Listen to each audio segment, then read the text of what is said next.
Ya. Alhamdulillahirabbil alamin wa bihi nasta'inu ala umuri dunya wa dini wa ala alihi wa sallallahu ala sayyidina Muhammad rabbi ishrah li sadri wa yassir li amri wahlul 'uqdatam min lisani yafqahu qawli.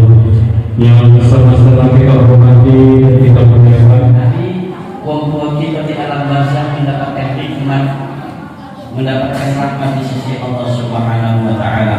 Mudah-mudahan kumpul kita juga mudah-mudahan barokah Rasulullah sallallahu alaihi wasallam, beliau pun diampuni segala dosa-dosa beliau. Semoga amal beliau, ibadah beliau diterima oleh Allah Subhanahu wa taala dan kita jauh dari kerusuhan. Amin. Yeah.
warahmatullahi wabarakatuh.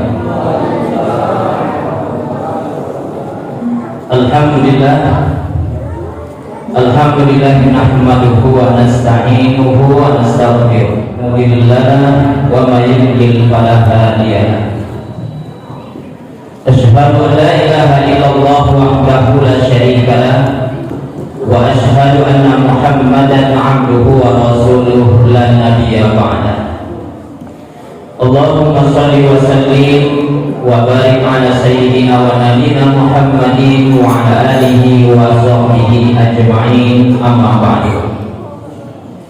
Qala Allah ta'ala fil Qur'anil Karim, a'udzu billahi minasy syaithanir rajim. Subhanaka la ilma lana illa ma 'allamtana innaka antal alimul hakim. Rabbi shrah li sadri wa yassir li amri wahlul 'uqdatam min lisani yafqahu qawli. Yang bersama-sama kita hormati dan kita muliakan Ketua Masjid Syarif Hidayatullah Al-Mukarram Al-Ustaz Muhammad Febrianto beserta segenap pengurus yang ada. Kita doakan mudah-mudahan beliau Ustaz kita Febrianto serta segenap pengurus selalu diberikan oleh Allah nikmat sehat. Amin ya rabbal. Dan kita doakan juga mudah-mudahan semua yang terlibat dalam pengurus masjid ini kelak di hari kiamat nanti adalah termasuk orang-orang yang akan mendapatkan naungan dari Allah Subhanahu wa Ta'ala di saat sudah tidak ada lagi naungan pada saat itu. Ketahuilah Bapak-bapak, ada sabda Nabi kita Muhammad sallallahu alaihi wasallam di dalam hadisnya, sab'atun yuzilluhumullahu bi dzillihi yauma la dzilla illa dzilluh. Ada 7 golongan yang kelak di hari kiamat mendapatkan naungan dari Allah di saat sudah tidak ada lagi naungan kecuali naungan itu datangnya dari Allah Subhanahu wa Ta'ala. Ibu, Bapak, nih kita kalau di dunia Pak Bu, kalau kepanasan ada atap tempat kita berduduk, betul? Ada kipas angin untuk mendinginkan badan kita. Kalau kita dingin di dunia Pak, ada selimut yang bisa menghangatkan badan kita. Tapi Masya Allah di hari kiamat di padang mahsyar diceritakan oleh baginda Rasulullah SAW, matahari nanti diletakkan di atas kepala kita sehingga yang terjadi pada saat itu semua umat manusia berada dalam keadaan yang sangat mencekam, meleleh tubuhnya, bercucuran keringatnya, ada yang terendam sampai lututnya, ada yang terendam sampai pahanya, ada yang terendam sampai dadonya. Terendam karena apa? Karena keringatnya dewi. Ngapa keringatnya? Meleleh karena sinar matahari yang diletakkan pada saat itu. Tidak ada lagi tempat untuk berteduh, tidak ada lagi tempat untuk bernaung, maka keadaan itu sangat mencekam. Namun kabar baiknya kata Nabi, di saat semua orang keadaannya sangat mencekam, ada 7 golongan yang sama sekali tidak merasakan keadaan yang getir itu. 7 golongan itu justru mendapatkan naungan dari Allah Subhanahu wa Ta'ala. Siapa 7 golongan itu? Satu di antara 7 golongan itu adalah rajulun qalbuhu mu'allaqun bil masajid, orang yang hatinya selalu terpaut dengan masjid. Mudah-mudahan Pak Ketua kita Ustaz Febrianto beserta segenap pengurus yang ada dan kita kalau yang ada di sini adalah orang-orang yang cinta dengan masjid rumah Allah, dan nanti di hari kiamat kita galau-galau ini akan mendapatkan naungan dari Allah Subhanahu wa Ta'ala. Amin Allahumma amin. Yang kami hormati tuan guru kita hadir bersama kita Al-Ustaz Haji Muhammad Ali dan ustaz-ustaz yang lainnya. Yang kami hormati para pembina pengurus masjid, yang kami hormati para tokoh agama, tokoh masyarakat, yang kami hormati aparat pemerintah setempat, Bapak RT, serta seluruh hadirin dan hadirat, bapak-bapak, ibu-ibu, jamaah rahimakumullah, yang mohon maaf tidak bisa kami sebutkan satu persatu. Doa kami memohon kepada Allah, mudah-mudahan kita semua yang hadir di sini adalah orang-orang yang selalu mendapatkan rahmat dan ridho dari Allah Subhanahu wa taala. Amin Allahumma amin. Bapak-bapak, ibu-ibu, jamaah rahimakumullah. Izin, ayo Bapak Ibu, saya ingin mengajak kita mulai malam ini kita mengamalkan satu doa. Ini doa saya ambil kutip dari ayat Al-Quran surah Yusuf dan surah Asy-Syu'ara. Apa bunyinya, Bu? Allahumma alhiqni bis-sholihin. Pendeknya Pak Bu, mudah hafalnya. Coba sama-sama. Allahumma lagi. Allahumma alhiqni bis-sholihin. Dan ulangi lagi. Allahumma alhiqni bis-sholihin. Ya Allah, kumpulkanlah aku ya Allah, pertemukanlah aku ya Allah dengan hamba-hambamu yang soleh. Amin Allahumma amin. Diamalkan doa ini Bapak Ibu, doa ini bagus sekali. Allahumma alhiqni bis-sholihin. Ya Allah, kumpulkanlah aku, pertemukanlah aku bersama hamba-hambamu yang soleh. Bu, nak cari orang soleh di mana? Di mana? Pak, lebih aman, lebih mudah nyari orang soleh di mana? Di masjid, Pak. Ayo rajin-rajin kita ke masjid, rajin-rajin hadir di majelis taklim, rajin-rajin hadir di majelis zikir, rajin-rajin kita hadir di majelis maulid, rajin-rajin kita hadir di majelis sholawatan. Di situ insya Allah berkumpul hamba-hamba Allah yang soleh. Masya Allah, dengan doa kita tadi Pak, kalau kita terus rajin mengamalkan, terbukti malam ini nyata dijabah oleh Allah Subhanahu wa taala. Qadarullah, malam ini kita semua ditakdirkan oleh Allah berjumpa dan berkumpul dengan para ustaz dan ustazah. Alhamdulillah.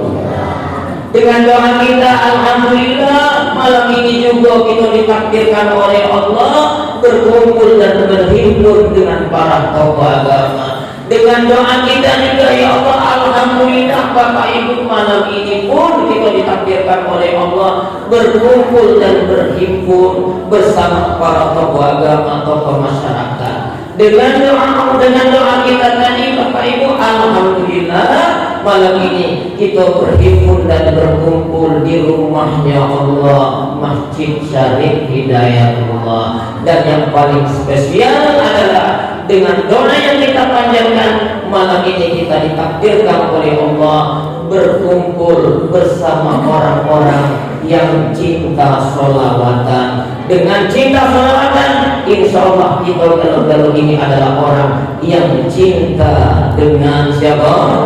Rasulullah Sallallahu Alaihi Wasallam. Kalau kita cinta kepada Rasulullah Sallallahu Alaihi Wasallam, insya Allah kita pun akan dicintai dan dirindui oleh Nabi kita Muhammad Sallallahu Alaihi Wasallam. Amin Allahumma. Oleh karena itu Bapak Ibu, kita berdoa kepada Allah, mudah-mudahan kebahagiaan kita malam ini tidak berhenti dengan kebahagiaan di dunia, akan berlanjut menjadi kebahagiaan kita nanti di hari kiamat. Amin. Mudah-mudahan senyum dan tawa kita malam ini tidak berhenti dengan senyum dan tawa kita di dunia ini saja, tapi berlanjut menjadi senyum dan tawa kita di hari kiamat nanti. Amin Allahumma amin. Dan yang lebih penting lagi, mudah-mudahan ya Allah perkumpulan kita di Masjid Syarif Hidayatullah ini tidak berhenti di dunia ini saja, tapi berlanjut. Kita akan berkumpul bersama-sama di alam surga ya Allah Subhanahu wa Ta'ala bersama baginda kita Nabi Muhammad sallallahu alaihi wasallam. Amin ya rabbal alamin. Bapak-bapak, ibu-ibu, jamaah rahimakumullah. Dalam sabdanya Nabi kita Muhammad SAW menyampaikan dan mengingatkan kepada kita Bapak Ibu. Kata baginda Rasul, ibu ingatkan baik-baik. Anta ma'aman ahbabta. Kamu nanti, kata baginda Rasul, di hari kiamat akan dibangkitkan, akan dikuburkan bersama dengan orang yang kamu cintai. Kita ulangi lagi Pak, Bu, biar ingat betul ini pesan Nabi. Ini sekaligus peringatan dan sayangnya Rasulullah kepada kita. Anta ma'aman ahbabta. Kamu, kata Nabi, akan dengan orang yang kamu cintai. Dari hadis ini Bapak Ibu kita diingatkan, kalau di dunia ini cinta kita, senang kita dengan ahli maksiat, maka di hari kiamat kumpul sama siapa Bu? Pak, kumpul dengan ahli maksiat juga. Di dunia kita cinta dan senang dengan para pemabuk, cinta dengan para penjudi, cinta dengan ahli maksiat, cinta dengan pezina, maka nanti di akhirat nanti kita dibangkitkan oleh Allah berkumpul juga bersama dengan para pemabuk, penjudi, pencuri dan lain sebagainya. Tapi sebaliknya Bapak Ibu, Masya Allah, Nabi mengajarkan juga kepada kita, kalau di dunia ini cinta kita kepada ahli ibadah, maka nanti di hari kiamat kita kumpul dengan ahli ibadah. Di dunia ini cinta dengan ahli masjid, cinta dengan ahli sholawatan, cinta dengan ahli zikir, cinta dengan ahli sodako, cinta dengan ahli tahajud, cinta dengan ahli puasa, maka insya Allah kita pun akan dikumpulkan oleh Allah dengan mereka-mereka yang ahli ibadah, ahli sholawatan, ahli zikir, ahli ilmu, ahli sholawatan. Amin ya rabbal. Apa maknanya Bu? Berarti Nabi ingatkan kita galau-galau Pak Bu. Oleh karena itu pesan yang sangat berharga ini Nabi ingin kepada kita, jangan salah dalam memilih idola, jangan salah dalam memilih teman, jangan salah memilih panutan. Apa masalahnya waktu? Kalau kita salah dalam memilih teman, salah dalam memilih idola, salah dalam memilih panutan, maka dampak negatifnya berlaku di dunia, bahkan berlanjut hingga akhirat. Di dunia apa dampak negatifnya? Kalau kita salah pilih, apa?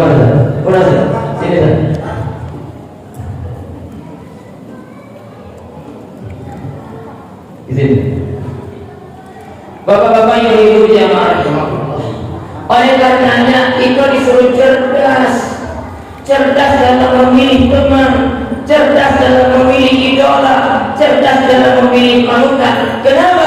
Karena kalau kita salah dalam memilih teman, salah memilih idola, salah memilih panutan, maka dampak di dunia yang paling terasa adalah kita akan cenderung mengikuti segala apa yang kita idolakan, baik itu pola pikirnya, penampilannya, tutur katanya, bahkan nauzubillah bisa menerus akidah kita sesuai dengan siapa yang kita idolakan. Nauzubillah. Ini di dunia Pak. Nah, Tapi berlanjut kapan?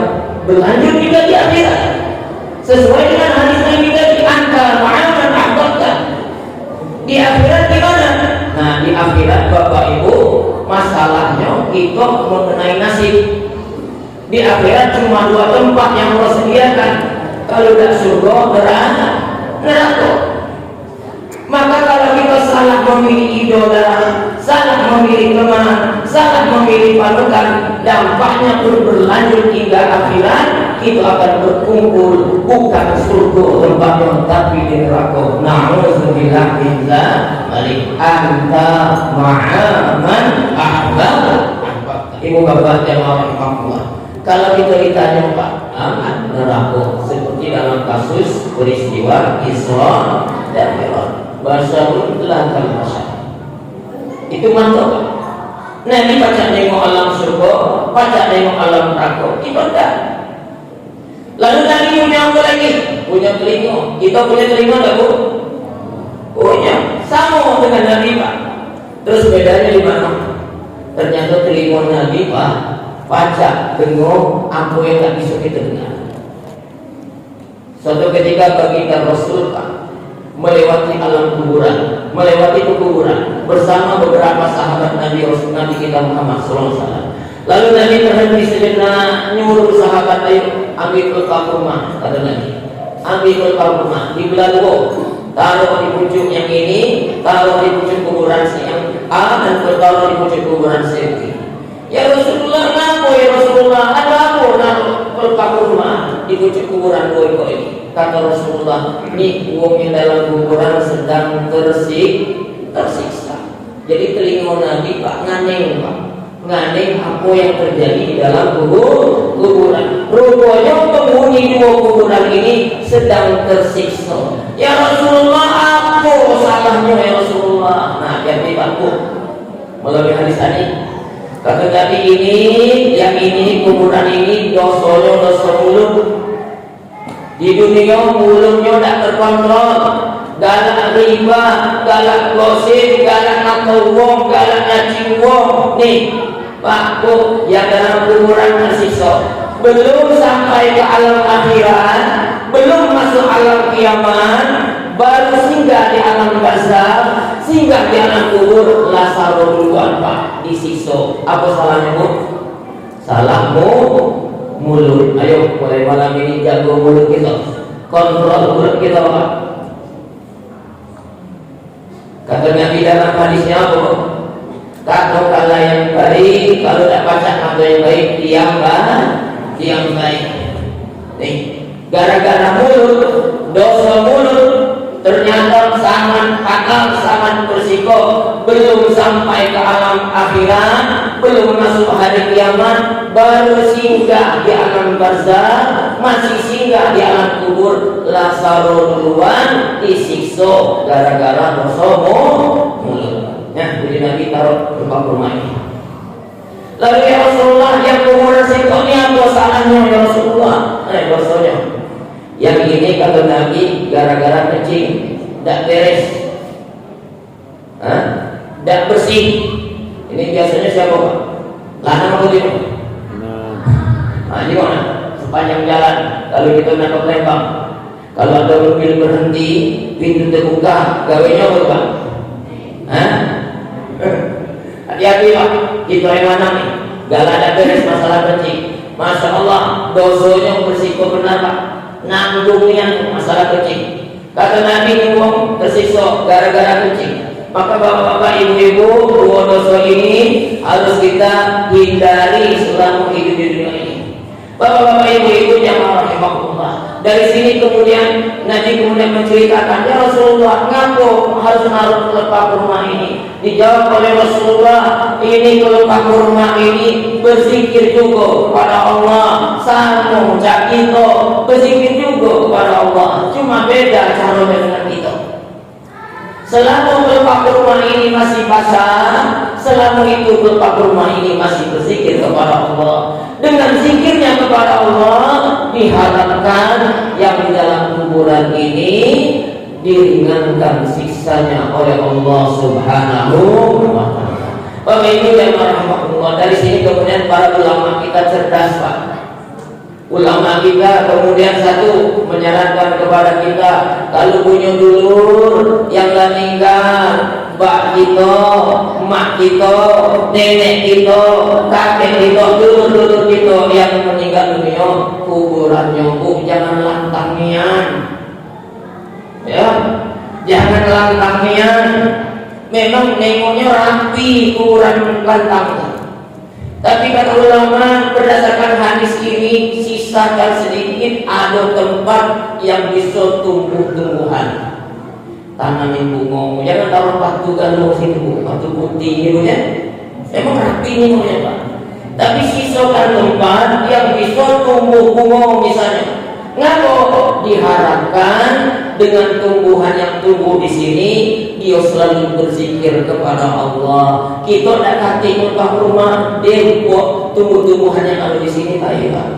Maka diharapkan di situ dia berzikir kepada Allah. Zikirnya ini kemudian insya Allah akan meringankan beban yang ada di alam kubur. Dan yang kedua apa kata ulama? Nah ini hebatnya ulama kita lah. Kalaulah zikir lepas rumah ini bermanfaat meringankan beban mereka yang di alam kuburan, maka lebih-lebih lagi kalau zikir itu yang dibaca oleh lisannya umat manusia, umat yang beriman, yang dibacakan adalah sholawat Nabi, yang dibacakan adalah ayat-ayat Al-Quran, maka zikirnya kita umat manusia itu lebih pantas dan lebih berhak untuk bisa meringankan bebannya orang yang ada di alam kuburan. Maka dari sini Pak, jangan lagi kita bertengkar. Nengok ada orang baca Quran di kuburan, nengok ada orang ziarah di kuburan baca selawat. Itulah dalilnya Pak. Dalilnya dari para ulama berdasarkan hadis Nabi kita Muhammad Sallallahu Alaihi Wasallam. Nabi punya telinganya baca nganyeng yang ada di dalam kuburan. Basarun la basar. Beliau manusia tapi tidak seperti kita manusia pada umumnya. Contoh yang lain Bu, kalau Nabi itu manusia tapi bukan seperti kita manusia pada umumnya. Air liur. Nabi punya air liur. Kita punya tak air liur Bu? Punya? Wah, punya air liur. Uyuh bersembunyi di dalam gua Sur karena dikejar-kejar oleh kafir Quraisy. Saat berada di dalam gua Sur itu, ternyata Sayyidina Abu Bakar radhiyallahu anhu disengat oleh binatang yang berbisa, yang menyebabkan tangannya luka, menyebabkan dia kesakitan, merintih-rintih kesakitan. Assalamualaikum